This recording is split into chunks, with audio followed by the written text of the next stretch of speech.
Dentro, né, dessa perspectiva do uso do grão para alimentação animal, a gente sabe que o milho sempre foi a fonte de energia, né? A fonte ali de amido, é o carboidrato que era a busca. Mas ao retirar o carboidrato, o que a gente faz é concentrar essa fração proteica. Então a proteína que estava ali, que era pequena em comparação ao amido, ela aumenta.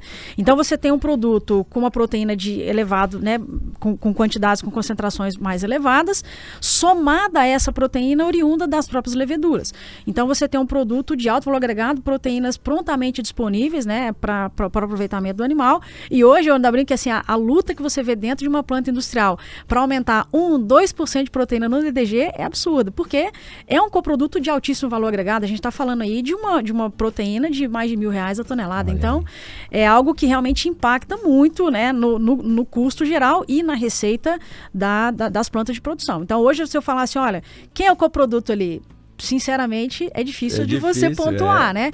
Porque você tem uma produção elevada e o que se busca hoje, Rogério, é diversificar o mercado consumidor. Porque a gente teve um avanço tão grande na produção de etanol que ocorreu a disponibilidade desse produto foi imensa. E aí você tem que crescer a cadeia de consumidores, né? Então, a cadeia que consome isso, a nossa produção animal, não cresce na mesma velocidade que a oferta desse produto tem crescido.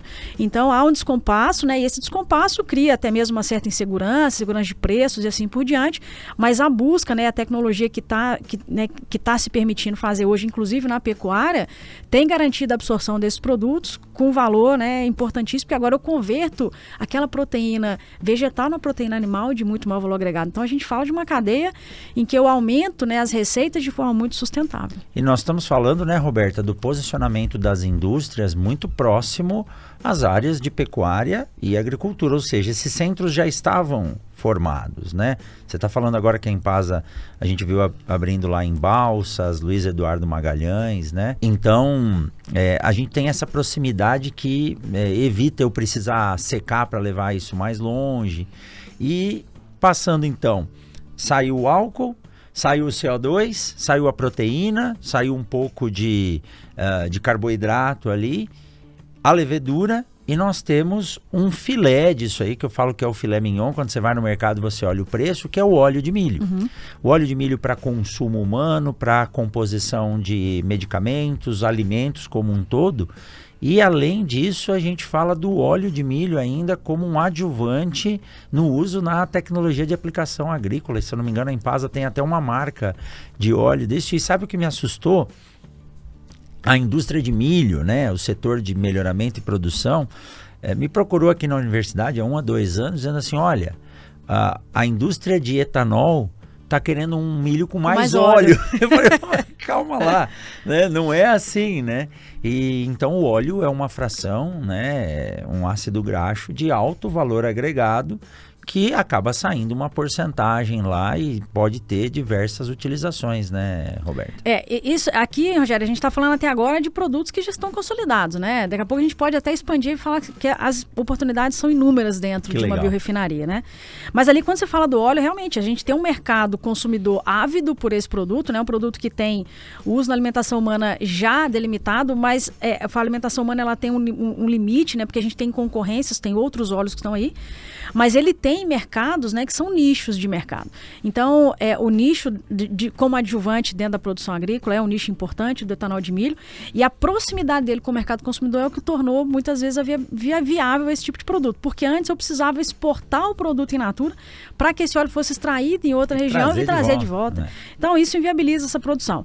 A gente não pode esquecer desse óleo também como matéria-prima para produção de biodiesel, é um ponto importante. Mas é um óleo muito nobre, né? Muito nobre. Que nem o girassol, a própria soja, Exato, mas tá aí, né? Eu falo assim, a gente nunca pode eliminar as possibilidades, a gente aqui está falando de forma técnica, e aí o mercado depois vai decidir para onde vai. Então, acho que a grande questão, quando a gente fala de etanol de milho, é que eu tenho coprodutos altamente versáteis. Então, eu tenho um DDG que pode ser levado para alimentação de ruminantes e não ruminantes.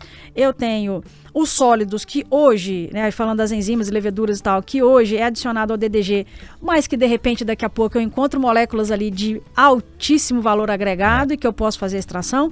Eu estou falando de um CO2 que hoje não tem valor agregado direto, tem indiretos, né, como na forma de crédito, descarbonização e assim por diante, mas que daqui a pouco a gente encontra outra ferramenta. E estou falando de um óleo que eu tenho um vasto mercado que pode absorver esse produto. Então, assim, e a indústria, Rogério, cada vez, assim, a cada época que você vai, a cada mês que você volta, assim, eles aumentaram 0,5% aqui, 1% ali, eu ganhei um pouquinho mais de óleo aqui, consegui melhor eficiência ali. Então, assim, a busca, né, é muito intensiva de todas as partes, de todos os players. Eu falo assim, essa é a grande importância dessa cadeia do etanol de milho. Tem muita gente boa trabalhando para tornar essa indústria cada vez mais eficiente, tanto dentro da indústria quanto na academia. E aí isso acelera muito. Aí a gente fala de inovação gerando resultado lá na ponta, né? E você fala assim, é 1% aqui, é 0,5% ali, mas quantas toneladas de milho não passam por dia ali, né? Se eu não me engano aqui, são mais de 5 milhões de litros produzidos dia. Exatamente. Né?